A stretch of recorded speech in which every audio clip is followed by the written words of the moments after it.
Kouri Richins is about to learn how much time she could be spending in prison. In Utah, sentencing can look different than it does in many other states. Ariel Harrison joins us live tonight. And Ariel, this isn't always as straightforward as people might think.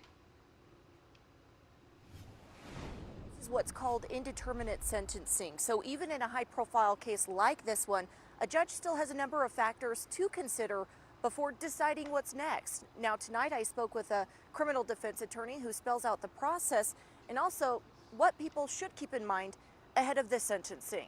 Okay. Kouri Richins is charged in count 5. After years of hearings and testimony, Kouri Richins is now waiting to learn her sentence. She was convicted earlier this year in the death of her husband, Eric Richins. We, the jury, unanimously find that the defendant, Kouri Richins, is guilty. But now the focus shifts to what happens next. She was convicted of first, second, and third degree felonies. Do we already know what the judge is supposed to do or going to do?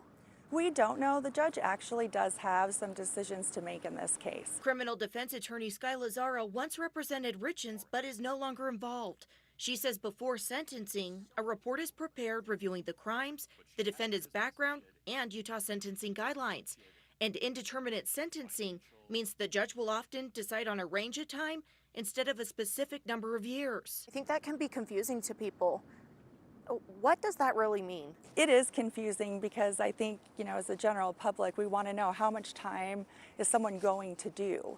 And in certain states, we would know that. For the aggravated murder conviction, Richins could get 25 years to life in prison or life without parole. If the judge elects to sentence them to life without parole, that is not something that can be undone or changed by the Board of Pardons and Parole. She would spend her time in prison. Lazaro says if parole is still possible, that would be decided later on.